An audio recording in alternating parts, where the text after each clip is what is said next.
ಎಂಕ್ಲು ನೋಡಿ ಹೆಂಗೆ ಕಾಣ್ತೈತೆ.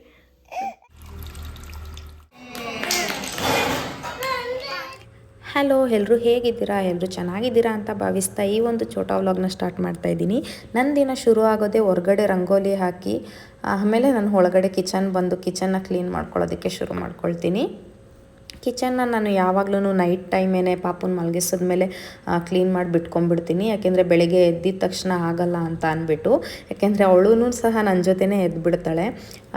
ಕಿಚನ್ನೆಲ್ಲ ಕ್ಲೀನ್ ಮಾಡ್ಕೊಂಡ್ಮೇಲೆ ಮನೆಯ ಕೆಲಸ ಏನಿದೆ, ಇವತ್ತು ನನ್ನ ದಿನ ವೀಕೆಂಡ್ ಆಗಿರೋದ್ರಿಂದ ತುಂಬ ಸ್ಲೋ ಆಗಿ ಸ್ಟಾರ್ಟ್ ಆಯಿತು, ಹಾಗೆ ತುಂಬ ಬೇಗ ಎಂಡ್ ಆಗೋಯಿತು. ಪಾಪು ಇರೋ ಮನೆಗಳಲ್ಲೇ ಹಾಗೆ ಅಲ್ವಾ, ಎಷ್ಟು ಬೇಗ ಮುಗ್ದೋಗುತ್ತೆ ದಿನ ಅನ್ನೋದೇ ಗೊತ್ತಾಗಲ್ಲ. ನಾನಿಲ್ಲಿ ಫ್ಲೋರ್ನೆಲ್ಲನೂ ನೀಟಾಗಿ ಒರೆಸ್ಕೊಂಡೆ. ನಾನು ದಿನಾಲೂ ಫ್ಲೋರ್ ಒರೆಸ್ಕೊಳ್ತೀನಿ, ಯಾಕೆಂದರೆ ಪಾಪು ಇರೋದ್ರಿಂದ ಅವ್ರು ಕೆಳಗಡೆ ಬಿದ್ದಿದ್ದನ್ನೆಲ್ಲ ಎತ್ಕೊಂಡು ಹಾಗೆ ಬಾಯಿಗೆ ಹಾಕ್ಕೊಳ್ತಾರೆ ಅಂತ ಅಂದ್ಬಿಟ್ಟು ದಿನ ಫ್ಲೋರ್ ಕ್ಲೀನ್ ಮಾಡ್ಕೊಳ್ತೀನಿ. ಹಾಗೆ ಹೊರಗಡೆ ಸ್ವಲ್ಪ ಒಗ್ದಿರೋ ಅಂಥ ಬಟ್ಟೆಗಳಿದ್ದು ಅದೆಲ್ಲನೂ ಎತ್ಕೊಬಂದು ಮರ್ಚಿಟ್ಟೆ. ಪಾಪು ಏನಾದ್ರು ಎದ್ಬಿಟ್ರೆ ನಾನು ಮರ್ಚಿ ಇಡ್ತೀನಿ, ಅವಳು ಎತ್ತಿ ಎಲ್ಲನೂ ಮತ್ತೆ ಬಿಡ್ತಾಳೆ. ಹಾಗಾಗಿ ಮಲಗಿದಂಗೆ ಎಲ್ಲ ಕೆಲಸ ಮುಗಿಸ್ಕೊಳ್ಳೋಣ ಅಂತ ಬೇಗ ಎಲ್ಲ ಕೆಲಸನೂ ಮುಗಿಸ್ಕೊಂಡೆ.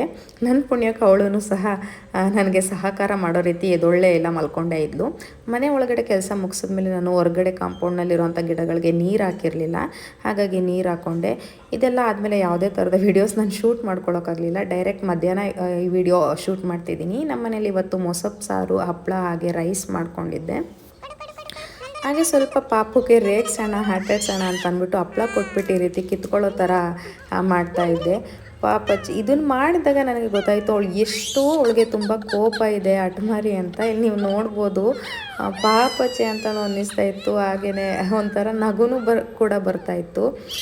ಇಲ್ಲಿ ನಾನು ಗಮನಿಸಿದ್ದೇನು ಅಂದರೆ, ಪಾಪು ತುಂಬ ಬೇಗ ಬೆಳೀತಾ ಇದ್ದಾಳೆ, ಹಾಗೆ ಬೆಳವಣಿಗೆ ಜೊತೆಗೆ ತುಂಬ ಹಠಮಾರಿನೂ ಸಹ ಆಗ್ತಿದ್ದಾಳೆ. ಇಲ್ಲಿ ನನಗೆ ಗೊತ್ತಿರಲಿಲ್ಲ ಅವಳಿಗೆ ಇಷ್ಟೊಂದು ಕೋಪ ಇದೆ ಅಂತ ಅಂದ್ಬಿಟ್ಟು.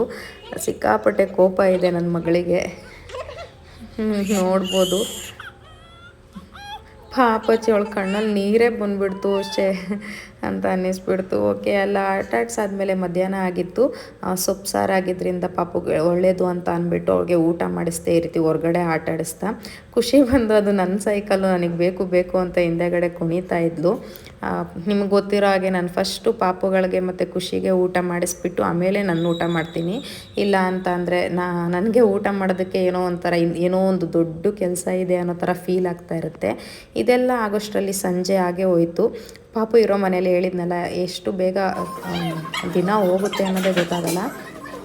ಅವರು ಇದನ್ನು ತಂದಿದ್ವಿ ನಾವು, ಅಂದರೆ ಮಕ್ಕಳಿಗೆ ಒಂಥರ ಕ್ರಿಯೇಟಿವ್ ಲೆವೆಲ್ ಹೆಚ್ಚಾಗುತ್ತೆ, ಕಾನ್ಸಂಟ್ರೇಷನ್ ಹೆಚ್ಚಾಗುತ್ತೆ ಅಂತ ಇರುತ್ತೆ. ಬಿಲ್ಡಿಂಗ್ ಬ್ಲಾಕ್ಸ್ನ ತೊಗೊಂಡು ಬಂದಿದ್ವಿ. ಅದನ್ನು ಪಾಪು ಒಂದೊಂದೇ ನನಗೆ ತೆಗೆದು ಕೊಡ್ತಿದ್ಲು. ನೆಕ್ಸ್ಟ್ ಅವಳೇನೇ ಆಟ ಆಡಲಿ, ಅವಳಿಗೆ ಕಾನ್ಸಂಟ್ರೇಟ್ ಹೆಚ್ಚಾಗಲಿ ಅಂತ ಅಂದ್ಬಿಟ್ಟು ಈ ರೀತಿ ಕೂರಿಸಿ ಆಟಾಡಿಸ್ತಾ ಇದ್ದೆ. ಅವ್ರ ಜೊತೆ ನಾನು ಸ್ವಲ್ಪ ಟೈಮ್ ಸ್ಪೆಂಡ್ ಮಾಡಿದೆ. ನಿಮ್ಮ ಮನೇಲಿ ಏನಾದರೂ ಮಕ್ಕಳಿದ್ರೆ ಈ ಥರ ಬಿಲ್ಡಿಂಗ್ ಬ್ಲಾಕ್ಸ್ ಇರ್ಬೋದು, ಅಥವಾ ಕ್ರಿಯೇಟಿವ್ ಏನಾದ್ರೂ ಗೇಮ್ಸ್ ಇದ್ದರೆ ತಂದುಕೊಡಿ, ಅದರಿಂದ ಅವ್ರ ಕಾನ್ಸಂಟ್ರೇಷನ್ ಲೆವೆಲ್ ಜಾಸ್ತಿ ಆಗುತ್ತೆ ಅಂತ ಹೇಳ್ತೀನಿ. ನೋಡ್ತಾ ಸಂಜೆ ಹಾಗೆ ಹೋಯಿತು.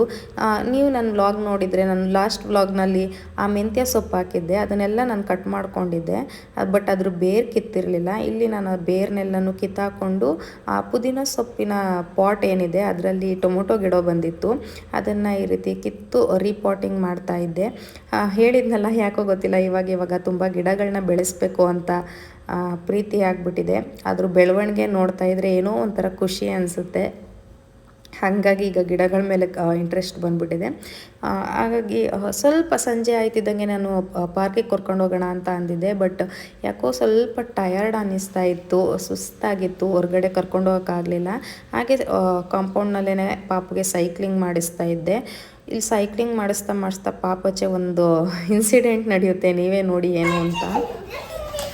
ಇಲ್ಲಿ ಪಾಪು ಬಿದ್ದೋಯ್ತಾಳೆ, ಅಂದರೆ ಸೈಕಲ್ಗೂ ಮುಂಚೆ ನಾನು ಬರಬೇಕು ಅಂತ ಅವಳು ಬೇಗ ಬರೋದಕ್ಕೆ ಹೋಗಿ ಪಾಪ ಬಿದ್ದೋಗ್ಬಿಡ್ತಾಳೆ.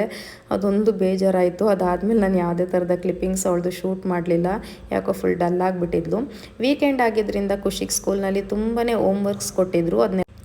ಅದೆಲ್ಲನೂ ಸಹ ಅವಳಿಗೆ ಹೇಳ್ಕೊಟ್ಟು ಊಟ ಮಾಡಿಸಿ, ಪಾಪುಗೂ ಊಟ ಮಾಡಿಸಿ, ಪಾಪುನ ಲಾಲಿ ಆಡಿ ಮಲಗಿಸೋಷ್ಟರಲ್ಲಿ ರಾತ್ರಿ ಹಾಗೆ ಹೋಯಿತು. ಇಷ್ಟೆಲ್ಲ ಮಾಡಿದ ಮೇಲೆ ನನಗೆ ಅಂತ ಒಂದು ಸ್ವಲ್ಪ ಟೈಮ್ ಕೊಟ್ಕೊಳ್ಬೇಕಲ್ವ. ಸ್ವಲ್ಪ ವಿಡಿಯೋ ಎಡಿಟಿಂಗ್ದು ಕೆಲಸ ಇತ್ತು. ಹಾಗಾಗಿ ಇಲ್ಲಿ ನಾನು ಲ್ಯಾಪ್ಟಾಪ್ನಲ್ಲಿ ಮಾಡಲಿಲ್ಲ, ಮೊಬೈಲ್ನಲ್ಲೇ ವಿಡಿಯೋ ಎಡಿಟಿಂಗ್ ಮಾಡಿಕೊಂಡು ಈಗಿತ್ತು ನನ್ನ ದಿನ. ಈ ವಿಡಿಯೋ ನಿಮಗೆ ಇಷ್ಟ ಆದರೆ ಲೈಕ್ ಮಾಡಿ, ಶೇರ್ ಮಾಡಿ.